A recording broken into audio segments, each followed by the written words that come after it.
C5 app download ചെയ്യൂ. കാണൂ മുഴുവൻ എപ്പിസോഡുകളും സൗജന്യമായി.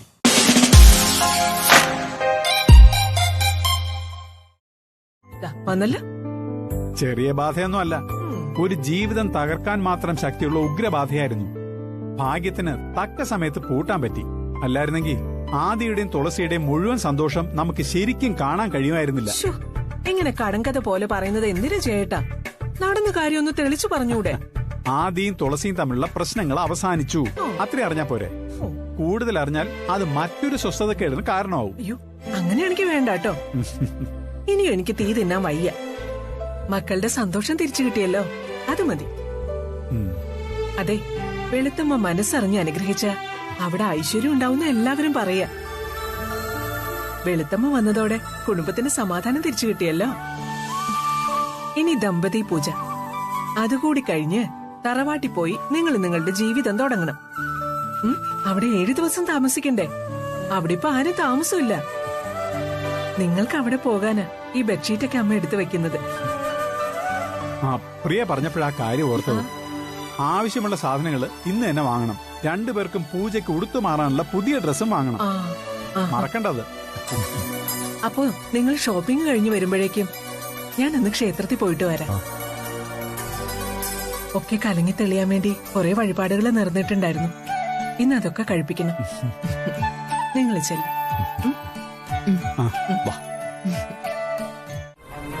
സുലുവാന്റി, ഞാനിപ്പോ ഒരു കാഴ്ച കണ്ടു. അതാ സുലുവാന്റിയെ ഞാൻ വിളിച്ചേ. എന്ത് കാഴ്ചയാതിരെ? വല്ല രസമുള്ളതാണോ? സുലുവാന്റി, ആ കാട്ടു തുളസിയും എന്റെ ആദ്യേട്ടനും കൂടി ദേ ടൗണിൽ ഷോപ്പിങ്ങിന് ഇറങ്ങിയിരിക്കുക. അവര് പിന്നെയും ചക്കരയും പീരയായോ? രണ്ടുപേരും കൂടെ വളരെ സ്നേഹത്തോടെയാ ഷോപ്പിംഗ് മാളിലേക്ക് കയറി പോയത്. കൈകൾ രണ്ടും ചേർത്ത് പിടിച്ച് തോളോട് തോളൊരുമി ഇന്നലെ കല്യാണം കഴിഞ്ഞതുപോലെയാ. ഓ, അപ്പൊ അവര് വീണ്ടും അലിഞ്ഞു. രണ്ടുപേരും ഒന്നായി. നിന്റെ മോഹം പിന്നെയും വടികുത്തി പിരിഞ്ഞു. ആ തുളസി എന്നെ ചതിക്കായിരുന്നോ സുലുവാന്റി? സംശയമുണ്ടോ ആതിരെ? അവര് നിന്നെ വെറുതെ കൊരങ്ങ് കളിപ്പിക്കായിരുന്നു. ആദ്യേട്ടൻ എനിക്കുള്ളതാന്ന് പറഞ്ഞ് അവൾ ഇത്രയും ദിവസം എന്നെ പറ്റിക്കായിരുന്നു. ഇത് ഞാൻ എങ്ങനെ സഹിക്കും സുലുവാന്റി? സഹിക്കാൻ പറ്റില്ല, ആർക്കും സഹിക്കാൻ പറ്റില്ല. ആദ്യേട്ടൻ അവൾക്ക് വാങ്ങിക്കൊടുത്ത സാരി അവൾ എന്നെ കൊണ്ട് ഉടുപ്പിച്ചു. ഹോട്ടലിൽ ആദ്യേട്ടനോടൊപ്പം ഇരുത്തി എന്നെ ഫുഡ് കഴിപ്പിച്ചു. ആദ്യേട്ടന്റെ ബൈക്ക് കയറ്റി അവൾ എന്നെ ദേവമംഗലത്തേക്ക് അയച്ചു. ഇതൊക്കെ അവള് മനഃപൂർവ്വം ചെയ്തതല്ലേ? അവൾ എന്നെ വിഡ്ഢിവേഷം കെട്ടിക്കല്ലായിരുന്നോ സുലുവാന്റി? എടി ആതിരെ, ഇക്കാര്യത്തിലൊക്കെ എനിക്ക് അന്നേ സംശയം ഉണ്ടായിരുന്നു. അവൾ ആരാ മോള്? അവള് നിന്നെ വെറുതെ നാണം കെടുത്തുവായിരുന്നടി. അവളോട് ഇതിന് പകരം വീട്ടണ്ടേ സുലുവാന്റി? അവളോട് ഇതിന് പകരം വീട്ടാൻ കഴിഞ്ഞില്ലെങ്കിലേ നീ നിന്റെ കൂടും കുടുക്കയൊക്കെ എടുത്ത് തിരിച്ച് അമേരിക്കയിലോട്ട് പോകുന്നതായിരിക്കും നല്ലത്. ഞാൻ എങ്ങനെ അവളോട് പകരം വീട്ടണ്ടേ? ഇനി അത് ഞാൻ പറഞ്ഞു തരണോ? പറഞ്ഞു തരാം. പറഞ്ഞു താ സുലുവാന്റി. എടി, നീ ആദിയോട് നേരിട്ട് നടന്ന കാര്യം എല്ലാം പറയണം. നിന്നെ ആദ്യം ഒന്നിപ്പിക്കാൻ വേണ്ടി അവള് വാക്ക് തന്ന കാര്യവും. എന്താ, അത് ശരിയല്ലേ?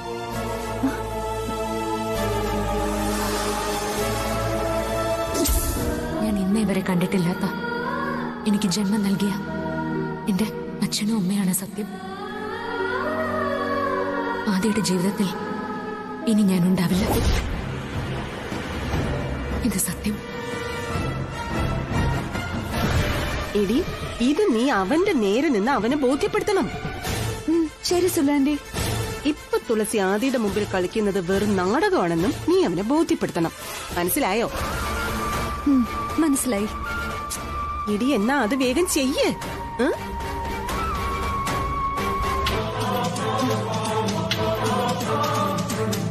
ഇത് നീ അവന്റെ നേരെ നിന്ന് അവനെ ബോധ്യപ്പെടുത്തണം. ഇപ്പൊ തുളസി ആദിയുടെ മുമ്പിൽ കളിക്കുന്നത് വെറും നാടകമാണെന്നും നീ അവനെ ബോധ്യപ്പെടുത്തണം.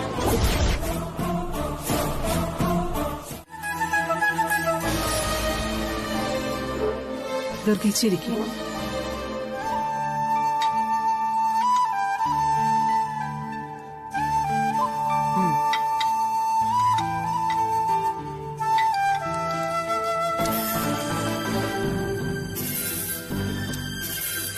ദുർഗേച്ചി കഴിക്ക്, ഞാൻ വെളുത്തമ്മയെ വിളിക്കട്ടെ.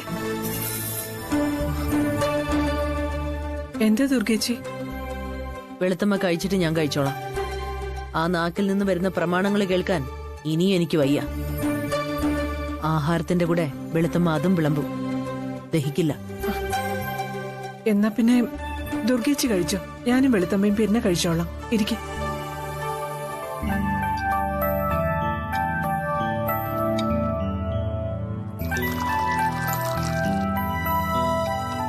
ദുർഗ കഴിക്കുകയാണോ?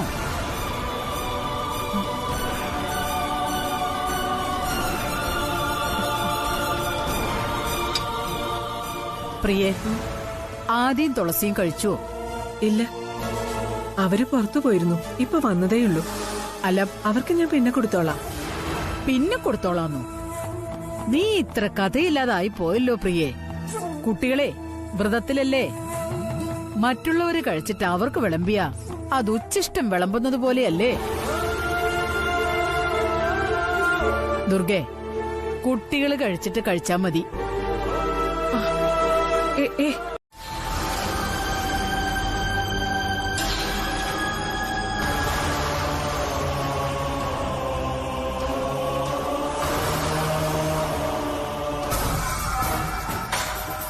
ദുർഗേച്ചി, തുളസിക്ക് കുളിക്കാൻ ദുർഗ എണ്ണ തേച്ചു കൊടുക്കണം. ആഹാരം കഴിക്കാൻ ദുർഗ വിശപ്പ് മറക്കണം. തുളസിയെ ദുർഗ താരാട്ട് പാടി ഉറക്കണം.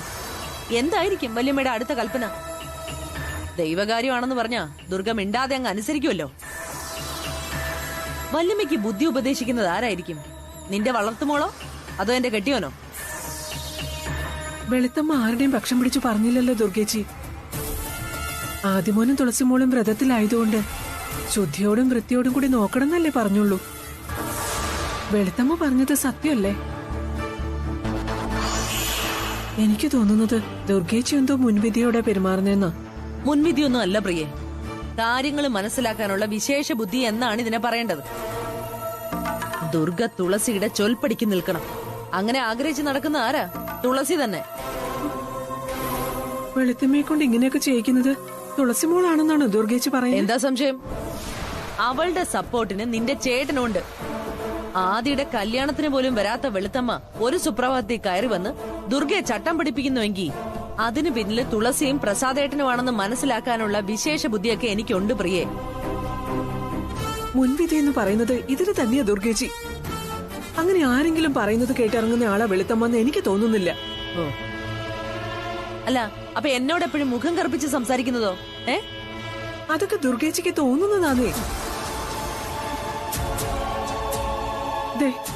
എന്നോട് അടുക്കളക്കാര്യം മാത്രം നോക്കിയാ മതിയെന്നാ വെളുത്തമ്മ പറഞ്ഞത്. എന്റെ വീടിനെ വെളുത്തമ്മ ഭരിച്ചോളാം എന്നാണ് അതിനർത്ഥം. അങ്ങനെ ചിന്തിക്കുന്നവർക്ക് അത് തന്നെ അർത്ഥം. പക്ഷെ ഞാൻ ചിന്തിക്കുന്നത് അങ്ങനെയല്ല. ആദ്യം തുളസിയും വ്രതത്തിലായതുകൊണ്ട് ആഹാര കാര്യത്തിൽ ശ്രദ്ധ വേണം. ഞാനത് കൃത്യമായിട്ട് നോക്കുമെന്ന് വെളുത്തമ്മയ്ക്ക് അറിയാം. അതുകൊണ്ട് ആ കാര്യം എന്നെ ഏൽപ്പിച്ചത്. ദുർഗേച്ചിയോട് തുളസിയുടെ കാര്യങ്ങൾ നോക്കാൻ പറഞ്ഞത് ദുർഗേച്ചിയെ അവളുടെ ചൊൽപ്പടിക്ക് നിർത്താൻ വേണ്ടിയിട്ടൊന്നും അല്ല. എന്നോട് അവൾക്ക് എപ്പോഴും കുട്ടിക്കളിയാ. ഞാൻ പറയുന്നത് പലതും അവൾ അനുസരിക്കില്ല. പക്ഷെ ദുർഗേച്ചിയുടെ മുമ്പിൽ അവൾ അങ്ങനെയല്ലല്ലോ. ദുർഗേച്ചി പറയുന്നതെല്ലാം അവൾ അനുസരിക്കും. അത് വെളുത്തമ്മ മനസ്സിലാക്കിയിട്ടുണ്ടാവും. അല്ലാതെ തുളസിമോളുടെയും പ്രസാദേട്ടന്റെയും കൈകളൊന്നും ഇതിന്റെ പുറകിലില്ല ദുർഗേച്ചി. നീ ഇങ്ങനെയല്ലേ പറയൂ. നീയും അവരുടെ ഭാഗത്താണല്ലോ. എല്ലാവരും ഒറ്റക്കെട്ട്, ഞാൻ മാത്രം ഒറ്റയ്ക്ക്. എല്ലാവരും ഒറ്റക്കെട്ടാണെന്നാണ് ദുർഗേച്ചി പറഞ്ഞത്. അവരോടൊക്കെ മറുപടി പറയാൻ പോകുന്നു. ആരോടൊക്കെ? ഭർത്താവിനോട്, മകനോട്, മരുമകളോട്, പിന്നെ എന്നോട്, ജയേട്ടനോട്. വേണ്ടപ്പെട്ടവരെ മുഴുവൻ ശത്രുക്കളായി പ്രഖ്യാപിച്ച് ദുർഗേച്ചി യുദ്ധം പ്രഖ്യാപിക്കുക. എന്തൊരു വിഡിത്തര ദുർഗേച്ചി ഇത്. എല്ലാവരും എന്നെ ശത്രുവായിട്ട് പ്രഖ്യാപിച്ച സ്ഥിതിക്ക് ഞാൻ വേറെ എന്താ ചെയ്യേണ്ടത്? ദുർഗേച്ചി ആര് ശത്രുവായി പ്രഖ്യാപിച്ചെന്ന് ഈ പറയുന്നത്? എനിക്ക് ദുർഗേച്ചി ശത്രുവല്ല, ചേട്ടനും അല്ല. ദുർഗേച്ചി അവിടെ നിൽക്കാൻ പറഞ്ഞാൽ നിൽക്കുന്ന ആദിമോനും ശത്രുവല്ല. പിന്നെ ഏട്ടന്റെ കാര്യം. ദുർഗേച്ചിയുടെ ചില സ്വഭാവങ്ങളോട് ഏട്ടന് ഇഷ്ടക്കേടുണ്ട്. അത് ശത്രുതയായിട്ടൊന്നും വളർന്നിട്ടില്ല. പിന്നെ തുളസി മോള്. ദുർഗേച്ചി ഒന്ന് മോളെന്ന് വിളിച്ച, ദുർഗാമ്മയെന്ന് വിളിച്ച അവളെ ഒന്ന് കെട്ടിപ്പിടിക്കും, കരയും. എല്ലാവരെയും നോക്കി നന്നായിട്ടൊന്ന് ചിരിച്ചാൽ തീരാവുന്ന പ്രശ്നമേ ഉള്ളൂ ദുർഗേച്ചി.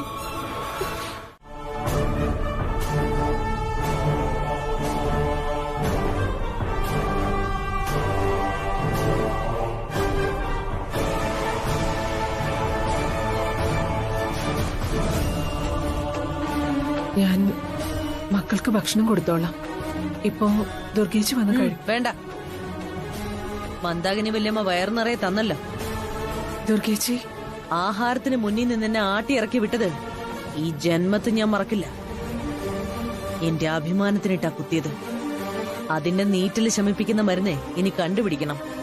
നീ പൊയ്ക്കോ, നിനക്ക് അടുക്കള കാര്യങ്ങളില്ലേ? ചെല്ല്. ദുർഗേച്ചി,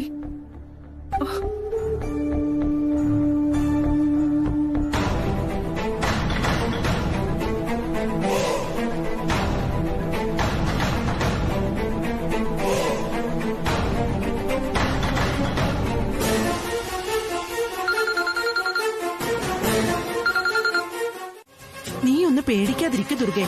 തിങ്കളും തിരുവാതിരയും ഒത്തുവരുന്ന ദിവസം കാണാതെ പൂജ നടത്താൻ അവർക്ക് കഴിയില്ല. ക്ഷേത്രത്തിന് പകരം വീട്ടിൽ വച്ച് പൂജ നടത്താനും ബുദ്ധിമുട്ടൊന്നുമില്ല. പക്ഷെ അതിനു വേണ്ട സാധനങ്ങൾ സംഘടിപ്പിക്കാൻ ധാരാളം സമയം വേണ്ടേ? അതിന്റെ 10-1 സമയം മതി ഭാർഗവിക്ക്. അവളിപ്പോ എങ്ങ എത്തും?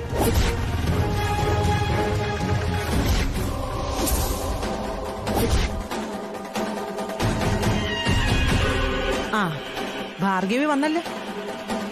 100 ആയസായി ഇവക്ക്. സുധാകര, ഒന്ന് വെയിറ്റ് ചെയ്യണേ. ഓ,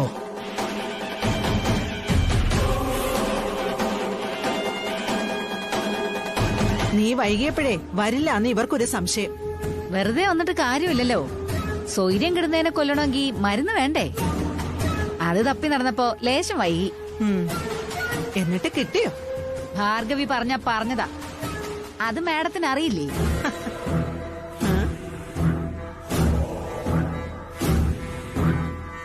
ദേ, ഇത് പൊടിയാ. വൈദ്യരുടെ ഭാഷയില് ഇത് ചൂർണം. പേപ്പട്ടിയെ കൊല്ലാൻ ഇത് കടുകോളം മതിയെന്നാ വൈദ്യര് പറയുന്നേ. ആളെ കൊല്ലാൻ ഒരു നുള്ള്. ആളെങ്ങനെയാ? വണ്ണവും പൊക്കമൊക്കെ ഉള്ള ആളാണോ? ഒരു നരുന്തു പെണ്ണ്. ദേ, പിന്നെ ഇത് ദേവമംഗലത്തെ കനകദുർഗ, എന്റെ ബന്ധുവാ. ഇവരുടെ ആവശ്യത്തിന് വേണ്ടിയാ ഞാൻ ഇടപെടുന്നത്. കാര്യം നടക്കണം. അതിന്റെ പിന്നിൽ ഞങ്ങളുടെ കൈയുണ്ടെന്ന് ആർക്കും മനസ്സിലാവാനും പാടില്ല. എന്താ ഭിക്ഷയ്ക്ക് വന്നതാ ചേച്ചി.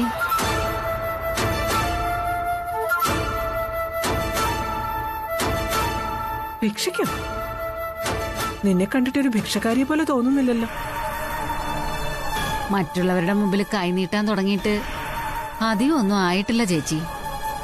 തെങ്ങീന്ന് വീണ് കെട്ടിയോൻ പോയി. ഒരു ജോലിക്ക് കുറേ ശ്രമിച്ചു, കിട്ടിയില്ല. ഒരു മോനുണ്ട്. അതിനെ പട്ടിണിക്കിടാൻ പറ്റുമോ ചേച്ചി? മക്കളുള്ള അമ്മമാരുടെ ദണ്ണം ചേച്ചിക്കറിയാലോ. ചേച്ചിക്ക് എത്ര മക്കളുണ്ട്? ആ, ഒരാളുണ്ട്. ആണാണോ പെണ്ണാണോ? ആണ്. അല്ല, പെണ്ണാ. ചേച്ചിയെ പോലെയാണോ കാണാൻ? നല്ല സുന്ദരിയാണോ? ഇവിടെ ഉണ്ടോ ആള്? ഉണ്ട്.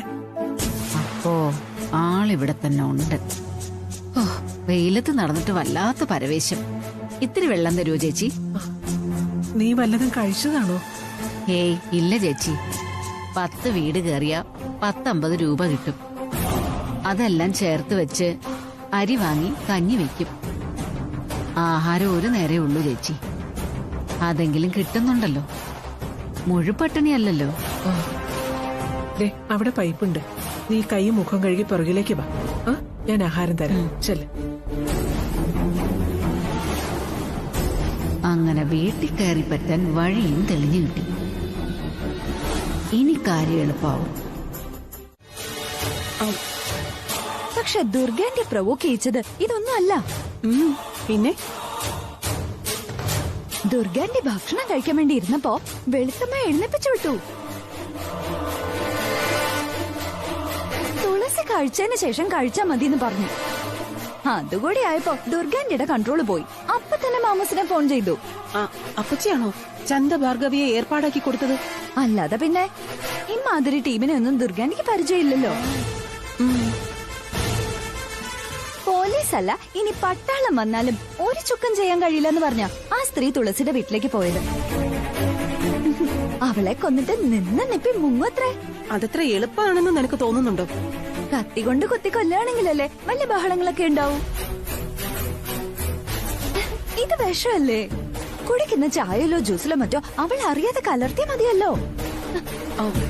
സുലു ആന്റി നോക്കിക്കോ, ഏത് നിമിഷം ഇതില് കോള് വരും. ദുർഗാന്റിയുടെ തുളസിയുടെ ഇടപാട് തീർന്നു എന്ന് പറഞ്ഞു.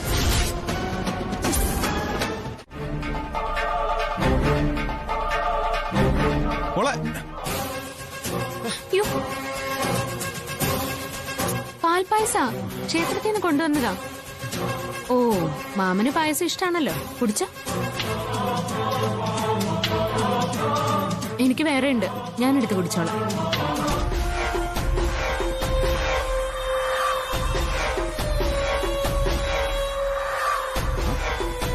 ഇവളേതാ? അത് ആരുമില്ലാത്ത സ്ത്രീയാ. ഭിക്ഷ എടുത്താ കഴിയുന്നേ. ഞാനവൾക്ക് ആഹാരം കൊടുത്തു. ഓ,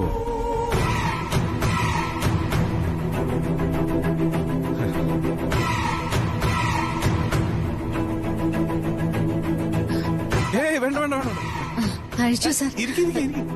ഇരിക്കേ. കഴിച്ചോ? പായസം ഇതുകൊണ്ട് കഴിക്കണേ. അയ്യോ വേണ്ട സാറേ, വയറ് നിറഞ്ഞു. കഴിക്കുന്നേ. വേണ്ട സാറേ, കഴിക്കാനാ പറഞ്ഞത്. ഏട്ടാ, അത് തുളസി കഴിച്ചോട്ടെ, അവർക്ക് ഞാൻ വേറെ കൊടുക്കാം. പ്രിയേ, നീ ഇതിൽ ഇടപെടണ്ട.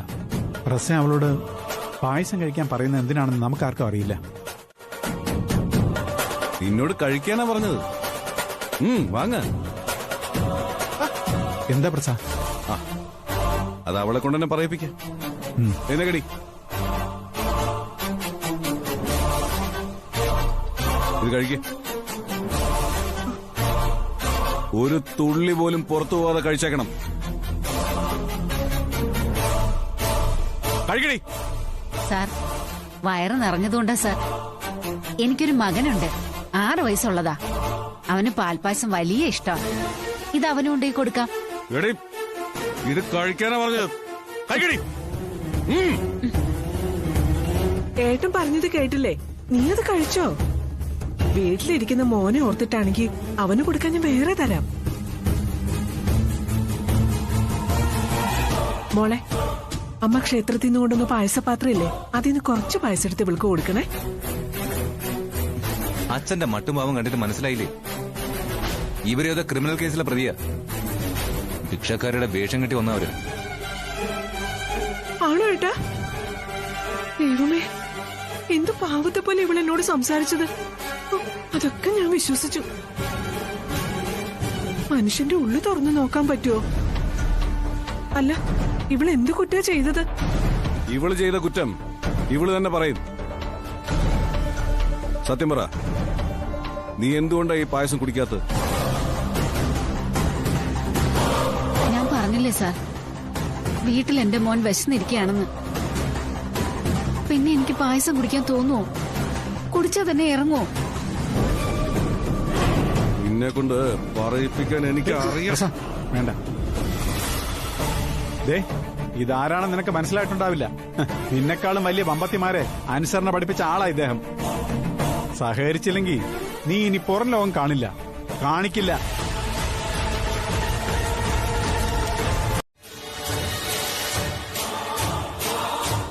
പിന്നെ ഈ പായസം കഴിച്ച നീ മാത്രം എങ്ങനെയാണ് ചത്തുപോകും?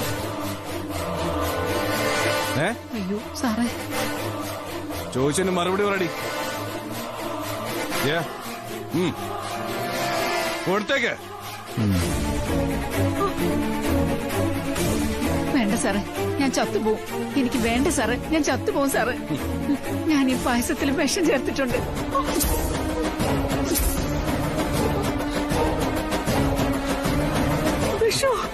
കേട്ടോടി, ഗതിയില്ലാത്ത ഭിക്ഷക്കാരി.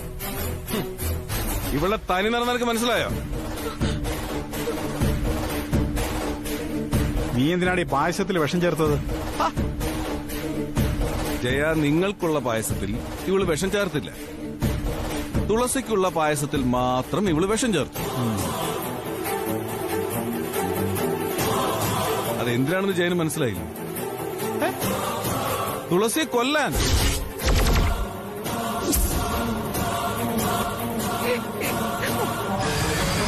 തുളസിയെ കൊല്ലാനോ? അല്ലെങ്കിൽ ഇവള് പറയട്ടാ.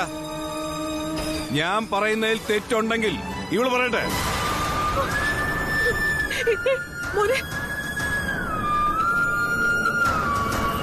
തുളസി നിങ്ങളോട് എന്താ ചെയ്ത് പറ. തുളസിയെ കൊല്ലാനും മാത്രം പക തോന്നാൻ അവൾ എന്ത് തെറ്റാ ചെയ്തെന്ന്? കാരണം നിനക്ക് ഊഹിക്കാൻ കഴിയുന്നില്ല ആദി. ആളെ കൊല്ലൽ ഇവളുടെ ജോലിയാ. തുളസിയെ കൊല്ലാൻ ഇവളെ പറഞ്ഞയച്ചതാര്?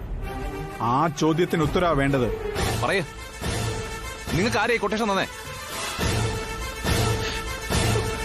ആദി, ഇങ്ങനെ ചോദിച്ചാലൊന്നും ഇവള് പറയില്ല. ദേ, ചോദിക്കേണ്ട പോലെ ചോദിക്കണം. ഈ പോലീസ് മുറയിൽ ചോദിക്കണം.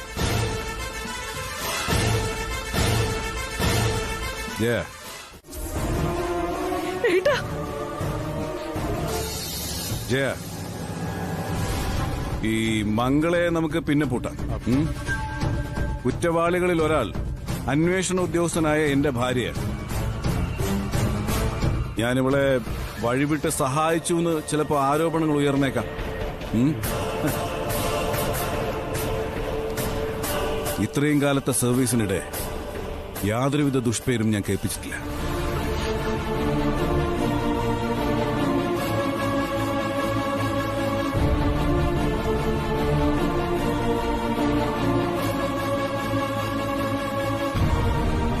അതുകൊണ്ട് ഇവളെ ഇവിടുന്ന് വിലങ്ങണിയിച്ചു കൊണ്ടുപോയ പറ്റൂ.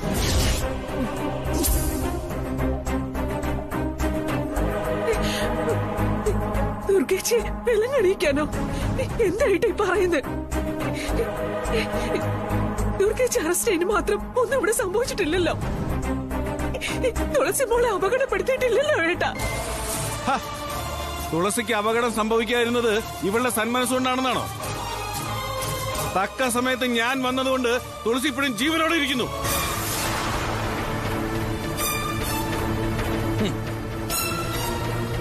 ജീവനും സ്വത്തിനും സംരക്ഷണം നൽകിയാൽ മാത്രം പോരാ ഒരു പോലീസ് ഉദ്യോഗസ്ഥൻ.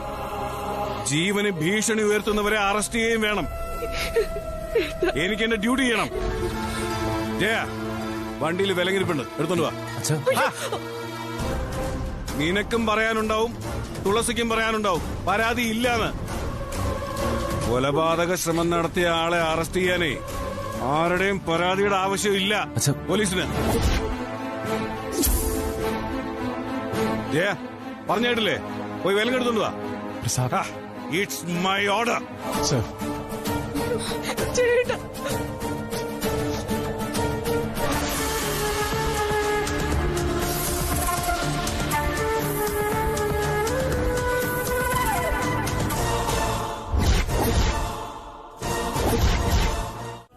വിഷം കൊടുക്കാൻ പറഞ്ഞത് ദുർഗയാണെന്ന് അവള് സമ്മതിച്ചുവോ? അത് സമ്മതിച്ചു.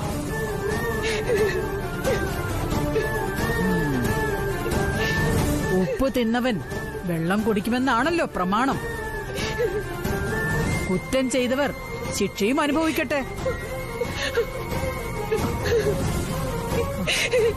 പക്ഷെ ദൈവാനുഗ്രഹം കൊണ്ട് അപകടം ഒന്നും സംഭവിച്ചില്ലല്ലോ. ഏട്ടൻ ദുർഗേച്ചി അറസ്റ്റ് ചെയ്തുകൊണ്ട് പോയ ദുർഗേച്ചി മാത്രമല്ല ശിക്ഷിക്കപ്പെടുന്നത്. ഏട്ടന് പിന്നെ ഈ ജന്മത്ത് സ്വസ്ഥമായിട്ട് ഉറങ്ങാൻ പറ്റുമോ? അത് ശിക്ഷയല്ലേ? ആദ്യമൊരു തുളസി മോൾക്കും നാലാളുടെ മുന്നിൽ ഇറങ്ങി നടക്കാൻ പറ്റുമോ? അത് അവർക്ക് ലഭിക്കുന്ന ശിക്ഷയല്ലേ?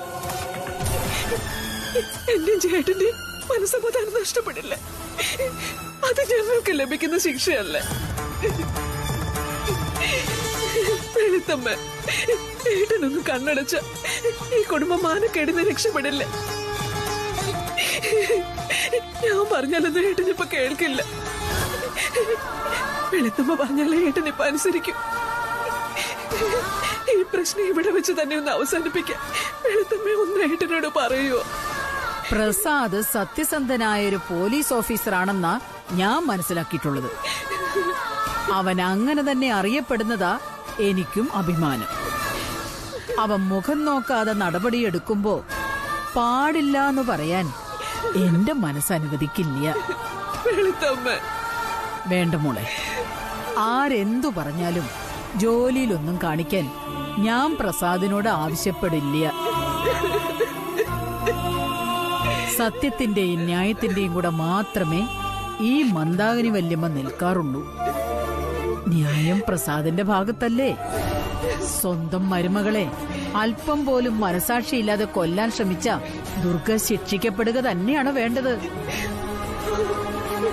അവക്ക് വേണ്ടി ഞാൻ പ്രസാദിനോട് യാചിക്കും.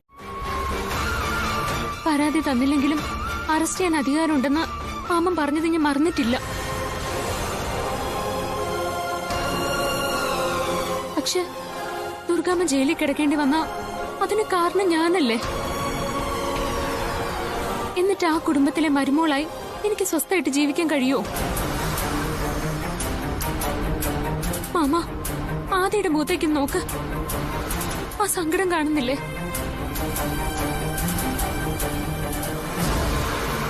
ദുർഗാമ്മ ജയിലിലായ ആ മുഖം എപ്പോഴെങ്കിലും തെളിയോ? എന്നോട് ആദിക്ക് സ്നേഹത്തോടെ പെരുമാറാൻ കഴിയോ? അമ്മയെ ജയിലിലേക്ക് അയച്ചുവിടുന്ന തോന്നല് ആദിയുടെ മനസ്സിൽ എപ്പോഴും ഉണ്ടാവില്ലേ?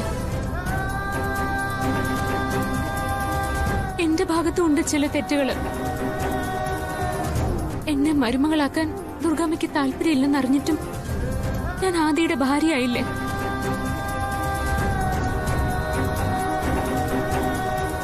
ദുർഗാമ്മയുടെ ഇഷ്ടക്കേടറിഞ്ഞ് ഞാൻ ഒഴിഞ്ഞു മാറണമായിരുന്നു. ഞാനത് ചെയ്തില്ല. അതുകൊണ്ടല്ലേ ദുർഗാമ്മ എന്നെ ഒഴിവാക്കാൻ ഇങ്ങനെ ഒരു വഴി കണ്ടുപിടിച്ചത്?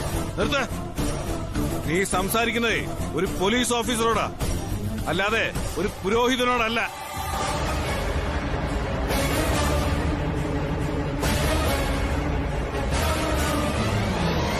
ഇഷ്ടമില്ലാത്തവരെ കൊല്ലുന്നവരോടൊക്കെ ക്ഷമിക്കുകയാണെങ്കിലേ ലോകത്തെ ജയിലുകളൊക്കെ കാലിയായിട്ട് കിടക്കും.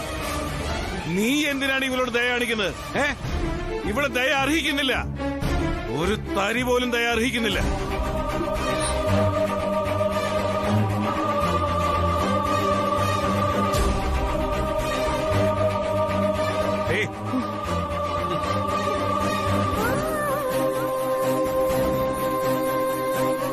മാമ ഉണ്ടായിരിക്കടി.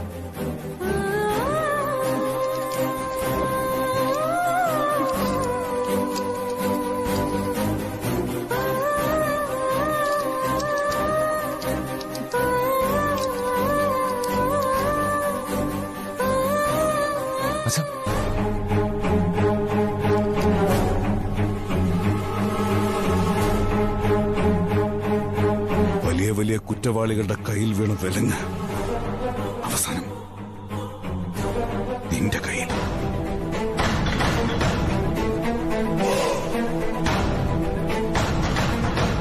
ഇങ്ങനൊരു സിറ്റുവേഷൻ വന്ന് ചേർന്നതിൽ എനിക്ക് നല്ല മനപ്രയാസമുണ്ട്. പക്ഷെ കുറ്റബോധമില്ല, അല്പം പോലും കുറ്റബോധമില്ല.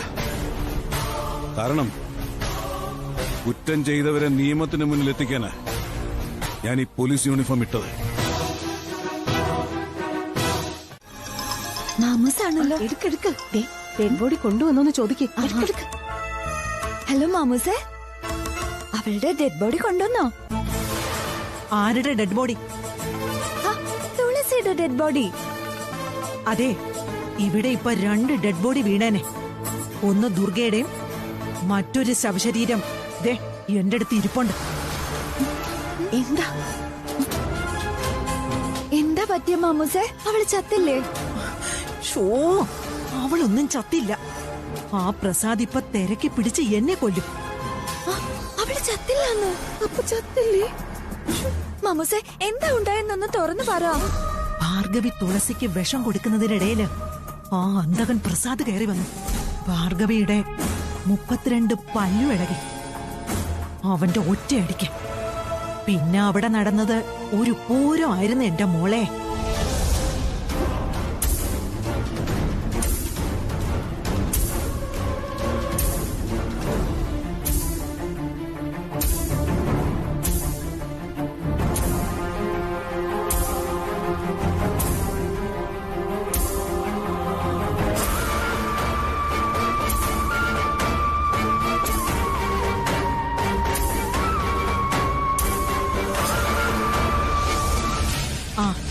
ഇതൊക്കെയാ അവിടെ നടന്നത്. പ്രസാദങ്ങള് ദുർഗാന്റെ അറസ്റ്റ് ചെയ്ത് കയ്യില് വിലങ്ങ് വെച്ചെന്ന് പ്രിയാന്റെ കരഞ്ഞു പറഞ്ഞപ്പോ വിലങ്ങ് അഴിച്ചു വെച്ചു. അതെ, ഞാൻ ഇനി ഒരു അറിയിപ്പുണ്ടാകുന്നവരെ ദേവമംഗലത്തേക്കില്ല. ഭാര്യയെ അറസ്റ്റ് ചെയ്യാമെങ്കിൽ എന്നെ തല്ലി എല്ലൊടിക്കാനോ അവനറിയാം. നീ ഫോൺ വെച്ചേക്ക്. ചിലപ്പോഴേ ഞാൻ കൊടൈക്കനാല് വരെ ഒന്ന് പോയിട്ട് വരാം. ആ മാമോസേ,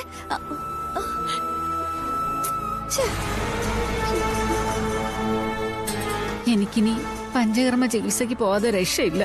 പല തരികടകളും ഞാൻ ചെയ്തിട്ടുണ്ട്, പലരെയും കൊന്നിട്ടുമുണ്ട്. പക്ഷെ ഇങ്ങനെ ചെവിക്കല്ല് തകർക്കുന്ന ഒരടി എനിക്കിതുവരെ കിട്ടിയിട്ടില്ല. ദേ എന്റെ കയ്യിൽ നിന്ന് വാങ്ങും.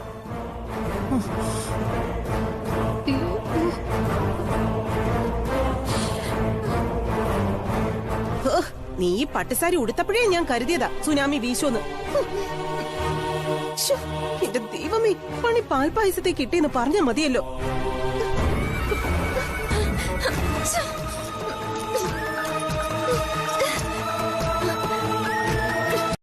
ഡൗൺലോഡ് ചെയ്യൂ C5 ആപ്പ്. കാണൂ എല്ലാ എപ്പിസോഡുകളും സൗജന്യമായി.